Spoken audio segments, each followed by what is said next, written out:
Hey everyone, आप सभी का स्वागत है हमारे यूट्यूब चैनल में। तो जैसा कि हमने लास्ट एपिसोड में देखा था कि जैसे ही यहाँ सबको ये पता चलता है कि उस बायू वैली के और अंदर डीप में जाने से उन्हें वहाँ पे एक सीक्रेट ट्रेजर मिलेगा, वो अलग अलग ग्रुप के लोग उसी सीक्रेट ट्रेजर को वहाँ पाने के लिए आ धमकते हैं। लेकिन दोनों ही आपसी समझौते से ये डिसाइड करते हैं कि ये दोनों उस ट्रेजर को लेने के लिए यहाँ साथ में मिलकर काम करेंगे। तभी उन्हें एक भारी भरकम में कोई डराने की आवाज सुनाई देती है जो उनसे ये कहती है कि तुम्हारी हिम्मत कैसे हुई यहाँ मुझे ऑफेंड करने की। वहाँ पे जो चिल्ले चपाटे होते हैं वो इस आवाज से तो डर जाते हैं, लेकिन वो लीडर जो होता है वो समझ चुका होता है कि वो कोई बहरूपिया है जो ऐसी आवाज निकाल के हमें डरा रहा है। जिसपे वो आवाज निकालने वाला और कोई नहीं बल्कि जुआन ही होता है, जो उन सभी से कह रहा होता है कि वो इस पेंटिंग स्पिरिट के अंदर की फेरी है और अगर तुम सभी स्मार्ट हो और अपनी जान की सलामती चाहते हो तो जल्द से जल्द यहाँ से 9-2-11 हो जाओ, वरना मैं तुम सबको नहीं छोड़ूंगी। जिसपे वो जिंगी जो होता है वो इस बात का पता लगा लेता है और यहाँ जुआन से कहने लगता है कि उसने यहाँ तक सुन रखा है कि कभी भी इस पेंटिंग के स्पिरिट की कोई फेरी नहीं होती, तो आखिर अचानक से यहाँ फेरी कैसे आ गई। अब इसी बात का पता लगाने के लिए वो उस पेंटिंग स्पिरिट पे अपने वेपन से अटैक करता है कि तभी जुआन को यहाँ सबके सामने आना ही पड़ता है और उसका बांधा फूट जाता है। अब यहाँ पे वो जो लीडर होता है वो उस जिंगी की शातिर नजर की तारीफ करता है, तुमने आखिरकार इस बहरूपिये को पहचान ही लिया। आगे वो लीडर उसे कह रहा होता है कि जब तुमने एक ही नजर में इस बहरूपिये को पहचान ही लिया है तो क्यों ना तुम ही इससे डील करो। जिसपे वो जिंगी यहाँ मन ही मन सोच रहा होता है कि ये बुढ़ा मुझे इसलिए ऐसा करने को कह रहा है ताकि मैं इस बंदे से यहाँ फाइट में उलझा रहूं। ये मौका पाते ही उस पेंटिंग स्क्रॉल को यहाँ से चुरा के 9-2-11 हो जाए। इसी बात को वो समझ जाता है कि ये बुढ़ा मुझे किस तरह से फंसाने के लिए मेरी चापलूसी कर रहा है। इसीलिए वो इस लीडर से कहने लगता है कि आप जैसे महान कल्टीवेटर के होते हुए मैं इससे कैसे डील कर सकता हूँ। मेरी तो ये मजाल ही नहीं है कि मैं आपके सामने अपने स्किल्स का यूज करूँ, इसीलिए इस बंदे से आप ही फाइट करो। जिसपे वो लीडर भी यहाँ पे शातिर होता है, वो उसे कहता है कि जब ऐसी ही बात है तो चलो मैं अपने जूनियर्स को ये ऑर्डर देता हूँ कि अब इस बंदे से ये लोग फाइट करेंगे। ऐसे वो अपने चमचों को ये ऑर्डर देता है। सभी यहाँ पे जो उसके चमचे होते हैं यहाँ जुआन पे अटैक करने के लिए आगे बढ़ जाते हैं। जियांग उनमें से एक को मार ही रहा होता है कि तभी वहाँ फेंगमी अपीयर होता है जो उन सभी बंदों को अपने तिलिस्मान का यूज करते हुए उन्हें धूल चटा देता है। अब आगे वो जो जिंगी होता है वो फेंगमी से कह रहा होता है कि इस बायू वैली की सबसे प्रीशियस ट्रेजर्स में से एक है ये पेंटिंग स्पिरिट, इसीलिए हम इस पेंटिंग स्पिरिट को यहाँ से लिए बगैर तो नहीं जाएंगे। इसलिए तुम दोनों के लिए बेहतर यही होगा कि तुम दोनों यहाँ से अभी के अभी चले जाओ, अगर हमारे हाथों से यहाँ मरना नहीं चाहते हो तो। जिसमें जुआन उनसे कहता है कि बड़े आए हमें वापस भेजने वाले, इस जगह को तुम्हारे आने से पहले हम दोनों ने ही पहले डिस्कवर किया था, जो पहले आएगा जाहिर से बात है उसी का खजाना होगा। जिसपे आगे फेंगमी उनसे कहता है कि अगर हम यहाँ से नहीं गए तो आखिर तुम हमारा क्या ही बिगाड़ लोगे। जिसपे वो लीडर उन्हें ये जवाब देता है कि तो फिर ठीक है, तुम्हारे मरने के जिम्मेदार तुम खुद ही होंगे और फिर ये मत कहना कि हमने तुम्हें बचने के लिए एक आखिरी मौका नहीं दिया था। अब आगे ये दोनों जो होते हैं अपने अपने वेपन्स के साथ यहाँ तैयार हो जाते हैं फेंगमी पे अटैक करने के लिए। इसमें सबसे पहला अटैक वो लीडर करता है, लेकिन इस अटैक को यहाँ जुआन रोक लेता है। अब आगे जुआन और उस लीडर के बीच यहाँ पे फाइटिंग शुरू हो जाती है। इधर दूसरी तरफ वो जो जिंगी होता है वो फेंगमी पे अटैक करने लगता है, लेकिन आगे हम उस लीडर को देखते हैं कि उसके पास एक अजीब सा वेपन होता है, किसी जाले या फिर किसी शार्प बेल्ट जैसे ऑब्जेक्ट का होता है। वो बार बार इसका यूज कर रहा होता है जुआन की तलवार को कैप्चर करने के लिए, लेकिन यहाँ जुआन इसके इस अजीब से वेपन को अपनी स्पिरिचुअल ऑरा से मात देता है। इधर दूसरी तरफ हम फेंगमी को देखते हैं जो कि उस जिंगी के लगातार किए हुए अटैक्स को अपने तिलिस्मान के द्वारा डॉज कर रहा होता है और एकाएक फेंगमी उसके नजदीक आते हुए उस पे एक जोरदार अटैक करता है, जिससे वो जिंगी नीचे खिसक जाता है। अब यहाँ लीडर इन दोनों की इस तरह की ताकत को देख करके कहने लगता है कि मुझे तो लगा था कि तुम्हें हराना काफी आसान होगा, लेकिन मैंने तुम दोनों को तो कुछ ज्यादा ही अंडरएस्टिमेट कर लिया है, क्योंकि लगता है कि तुम्हारे पास हमसे फाइट करने के लिए बहुत सारी स्किल्स हैं।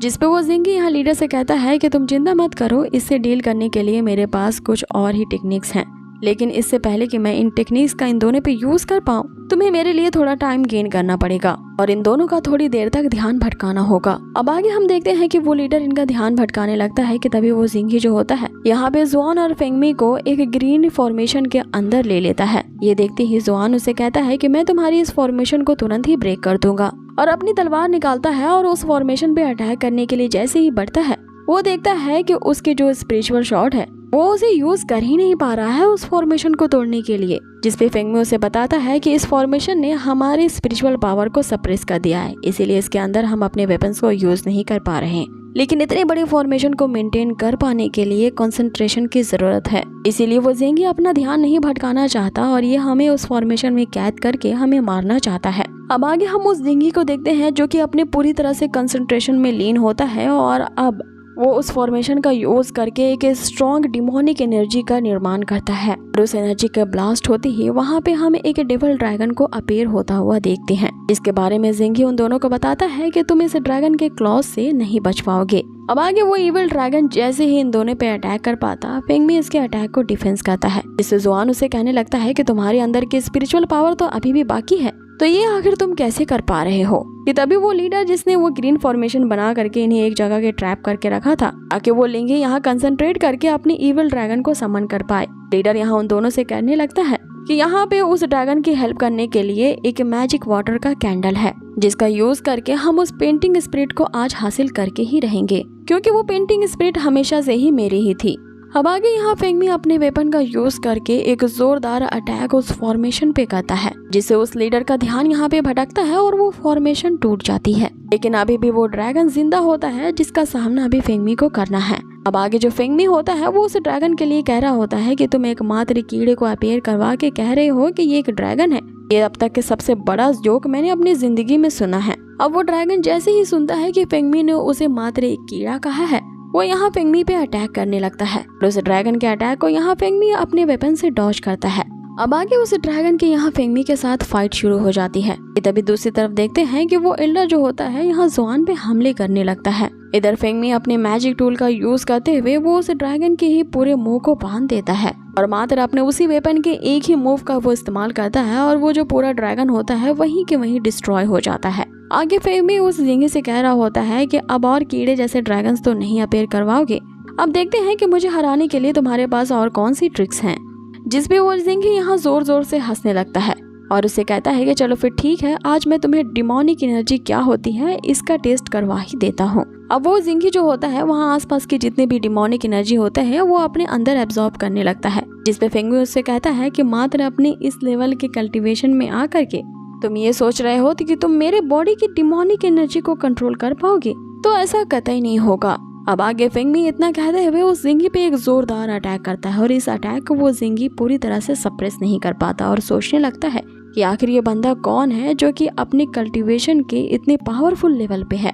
जिस पे फेंगमी पहले की तरह वही जवाब देता है कि तुम ये जानने के काबिल भी नहीं हो। अब आगे वो उधर ज़ेंगी यहाँ पे फेंगमी का अटैक खाते हुए औंधे मुंह वहाँ पे गिरता है। दूसरी तरफ जो वो लीडर होता है वो जियांग को पछाड़ डालता है और इससे पहले कि अब वो लीडर यहाँ जुआन को मारने के लिए उस पर जानलेवा हमला कर पाता, यहाँ फेंगमी आ जाता है उसे बचाने के लिए। अब यहाँ पे उस लीडर की भी ताकत पूरी कम पड़ रही होती है और वो सोचने लगता है कि वो जो ज़ेंगी है जिसने साथ में फाइट करने का वादा किया था वो तो बीच राह में यहाँ पर मैदान छोड़ करके भाग गया है और अब उसे अकेले ही यहाँ फेंगमी का सामना करना होगा। लेकिन वो ये समझ जाता है कि वो फेंगमी का मुकाबला नहीं कर पाएगा, क्योंकि वो फेंगमी के यहाँ मैच के बराबर है ही नहीं। इसीलिए वो लीडर भी वहाँ से भागने के लिए तरीका सोच रहा होता है कि कैसे यहाँ से 9-2-11 हो जाए। अब यहाँ पे वो अपने एक तलिस्मान के बारे में सोचता है कि इसका यूज करके वो यहाँ से भाग सकता है। तभी उसे उसी स्नो फॉक्स अलायंस की वो परस्यूट किए हुए ऑर्डर का याद आता है, क्योंकि उस स्नो फॉक्स अलायंस ने यहाँ फेंगमी को जान से मारने के लिए एक ऑर्डर जारी किया होता है, क्योंकि फेंगमी उनके लिए मोस्ट वांटेड है और जो भी फेंगमी को उस अलायंस के लिए मारेगा उसे भारी भरकम इनाम दिया जाएगा। अब ये सब यहाँ वो लीडर सोच ही रहा होता है कि फेंगमी का अटैक जोरदार उस पे लगता है और वो नीचे गिरता है। यहाँ फेंगमी उसे अपनी तलवार की नोक पे लेता है, जिससे डरते हुए वो लीडर उसे कहने लगता है कि अगर तुम मेरी जान बख्श देते हो तो तुम्हें इसके बदले में मैं कई सारे ट्रेजर्स दे सकता हूँ। जिसपे फेंगमी उसे कहता है कि तो फिर देखते हैं कि तुम्हारी जान की कीमत तुम कितनी लगाते हो। जिसपे वो लीडर उसे कहने लगता है कि उसके पास वही नरिशिंग यील्डवुड है जो कि उन 3 पवित्र ट्रीज में से एक है, तो क्या ये मेरी जान की कीमत के बराबर नहीं है। अब यहाँ फेंगमी जैसे ही ये सुनता है कि वो यिन नरिशिंग वुड के बारे में बात कर रहा है जो इन पवित्र 3 पेड़ों में से 1 नंबर पे आता है, फेंगमी के यहाँ ध्यान भटकने का फायदा वो लीडर उठाता है और यहाँ से भागने की कोशिश करता है। लेकिन फेंगमी यहाँ पे उसका पीछा करता है और फेंगमी से यहाँ पीछा छुड़ाने के लिए लीडर उससे कह रहा होता है कि उसने जिस यिन नरिशिंग वुड के बारे में सुन रखा था वो न्यूज सच्ची है। तो मैं तुम्हारा इंतजार करूंगा ये देखने के लिए कि तुम उस यिन नरिशिंग वुड को कैसे पिक करते हो। अब आगे वो फेंगमी को ये चैलेंज देते हुए वो लीडर वहाँ से भाग जाता है, जिसपे फेंगमी के ये कहते हैं कि तुम कहीं भी चले जाओ, मुझसे बचकर भाग नहीं सकते। ये एपिसोड यहीं फिनिश होता है। सो गाइज, आप लोगों को ये आज का एपिसोड कैसा लगा है मुझे कमेंट बॉक्स में ज़रूर बताएं। और हाँ, अगर वीडियो ज़रा से भी अच्छी लगी हो ना तो प्लीज़ हमें सपोर्ट करने के लिए इसे लाइक ज़रूर करें। अब लाइक करने में तो 1 सेकंड से भी कम का समय लगता है, लेकिन यकीन माने गाइज, आपके एक लाइक ही हमें काफ़ी ज़्यादा सपोर्ट करने के लिए काफ़ी हैं। इसीलिए कमेंट और लाइक करते रहिए। बहुत ही जल्द मिलेंगे इसके नेक्स्ट अमेजिंग एपिसोड पे। Till then take care, stay healthy, good bye.